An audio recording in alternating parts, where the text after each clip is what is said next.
nasional sepak bola Israel, kelompok umur di bawah 20 tahun atau U20 di Indonesia memicu polemik. Lantas langkah apa yang harus diambil oleh Indonesia selaku tuan rumah? Kita akan berbincang bersama Anton Sanjoyo, pengamat sepak bola. Terima kasih Bung Joy telah bergabung bersama kami.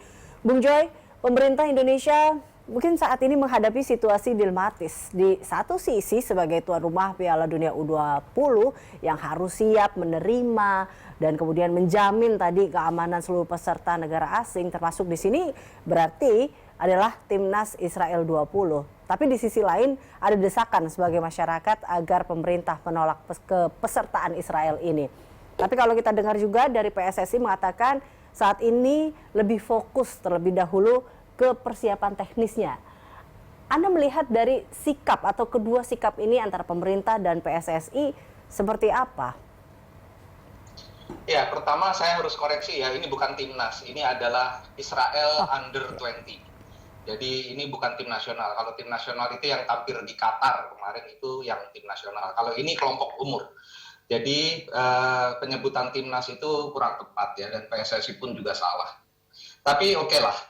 Dari sikap pemerintah, saya rasa pemerintah sudah oke. Dalam hal ini mereka tetap bersikukuh bahwa ini adalah tugas dari tuan rumah untuk menjaga semua peserta datang ke Indonesia, bertanding ke Indonesia dengan aman. Dan itu menurut saya adalah sikap yang sudah tepat. Sikap PSSI pun menurut saya juga sangat tepat. Meskipun saya pribadi bukan pendukung Piala Dunia U20, yang dikatakan tadi oleh pejabat Menpora sebagai menjaga martabat bangsa, menurut saya itu berlebihan lah.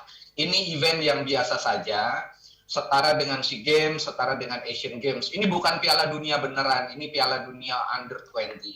Ya meskipun membawa nama Indonesia, tapi ini bukan Piala Dunia beneran. Jadi nggak usah terlalu heboh lah dalam masalah itu. Tapi prinsipnya Israel datang ke Indonesia itu bukan atas undangan Indonesia. Jadi dia mandatori dari FIFA karena Israel lolos dari babak kualifikasi zona Eropa pada penyisihan Piala Dunia Under 20. Jadi bukan kemauan Israel juga, ini adalah mandatori FIFA. Ketika Indonesia melakukan bidding untuk menggantikan China pada tahun 2021 yang batal karena COVID, nah, Indonesia harusnya memang sudah sadar bahwa ini adalah event yang kelasnya kelas dunia, dalam arti yang ikut itu seluruh dunia, termasuk juga Israel. Kemungkinan juga sebelum babak kualifikasi berakhir, negara-negara yang tidak punya hubungan diplomatik dengan Indonesia juga kemungkinan juga akan ikut.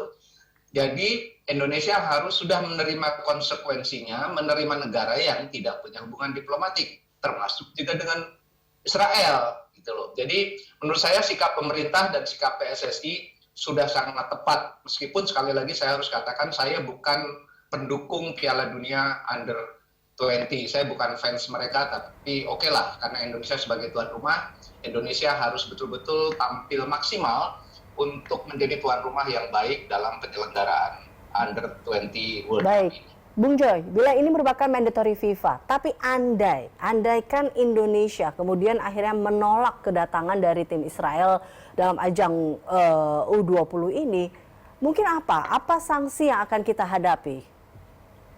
Pertama, Indonesia akan dipermalukan di tingkat dunia ya, karena FIFA itu organisasi level dunia. Jadi Indonesia akan mendapat malu yang luar biasa. Karena apa salahnya Israel? Gitu. Kalau tuntutan kelompok-kelompok yang itu saja selalu menggoreng isu Israel adil, harusnya yang tidak boleh ke Indonesia itu semua negara yang juga melakukan tindakan-tindakan pelanggaran HAM terhadap bangsa lain. Contohnya Cina, ya, yang sampai hari ini juga masih melakukan tindakan melanggar HAM terhadap warga di provinsi di mana suku bangsa Uighur berada. Dan Uighur itu juga kebanyakan umat Muslim, gitu loh. Tapi kok tidak pernah ada gerakan-gerakan untuk memboikot Cina?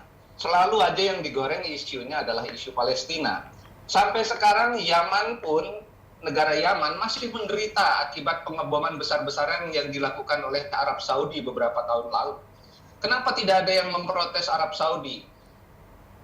Sampai hari ini pun penduduk Syria masih sangat menderita oleh ulah Amerika Serikat, oleh ulah Rusia, oleh ulah negara-negara lain. Kenapa tidak ada yang memprotes Amerika dan Rusia? Sampai hari ini Suriah masih hancur lebur gitu loh. Jadi menurut saya ini sudahlah, yang begini-begini ini kita ini tidak adil sejak dalam hati. Kalau mau adil ya semua negara yang punya sejarah pelanggaran HAM, termasuk Jerman, termasuk Jepang, kita harus boikot gitu loh. Tapi kan ini sudah tidak ada di zaman modern. Indonesia harus stand, harus kukuh pada pendirian bahwa Indonesia adalah negara yang merdeka, menjamin semua hak-hak negara merdeka juga, termasuk Israel gitu loh. Nah ini yang menurut saya harusnya menjadi pemikiran kita sebagai bangsa yang besar lah. Artinya ada pertimbangan-pertimbangan yang memang harus dipikirkan tentunya bila memang jalan misalnya penolakan tadi dilakukan. Tapi kalau dari PLT Kemenpora pun mengatakan harus ada jalan tengah di sini. Anda melihat jalan tengah seperti apa sih sebenarnya yang harus diambil tentunya untuk paling tidak mendapatkan win-win solution semuanya di sini? Indonesia harus bekerja sama dengan FIFA. Ya, seperti juga ketika IOC melarang atlet-atlet Rusia tampil di Olimpiade atas nama Rusia, kan mereka pakai namanya IOC, pakai namanya NOC gitu loh. Jadi mereka tidak pakai nama Rusia. Barangkali itu jalan tengah yang paling mungkin ya. Tetapi untuk melarang Israel datang ke Indonesia dan bertanding sebagai sebuah negara, menurut saya subtil, sangat absurd, tidak bisa diterima di level internasional. IOC pernah melakukannya terhadap Rusia, tapi atletnya tetap boleh tampil di Olimpiade atas nama bendera IOC.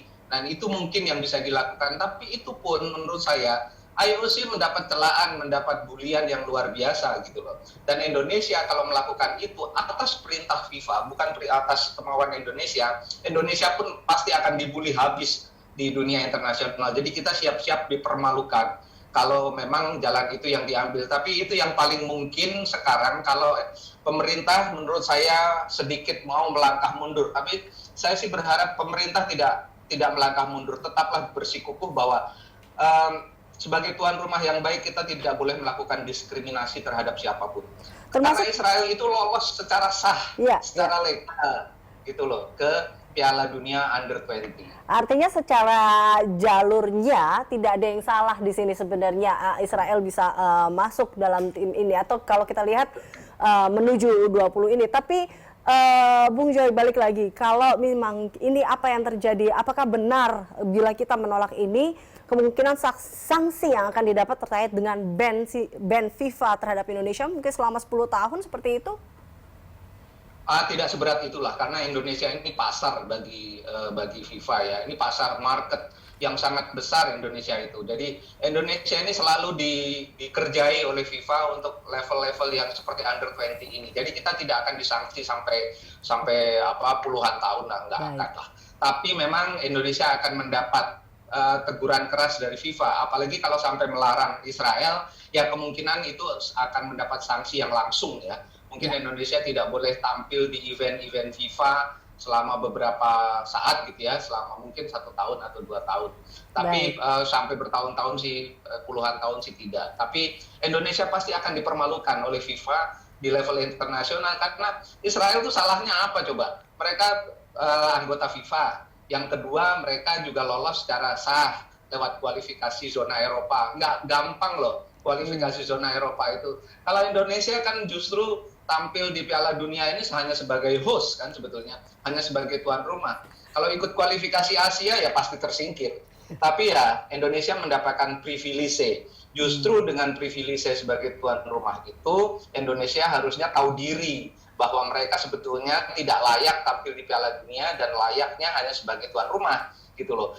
Kalau layaknya tampil sebagai tuan rumah saja banyak lagu-lagunya, banyak tingkahnya, menolak negara ini, negara itu, ya apa jadinya kita di mata internasional, kita pasti dipermalukan. Sepak bolanya aja belum bener kok mau melarang-larang negara dari Eropa gitu ya. Baik, ini Bung Joy. menurut saya sangat memalukan. Baik. Baik Bung Joy, kita harapkan tentunya ini menemukan titik terang. Paling tidak jangan sampai nama Indonesia tercoreng dan Indonesia menjadi tuan rumah yang baik dalam pagelaran U20. Terima kasih Bung Joy. Pemirsa, demikian perbincangan kami bersama dengan Anton Sanjoyo, pengamat sepak bola.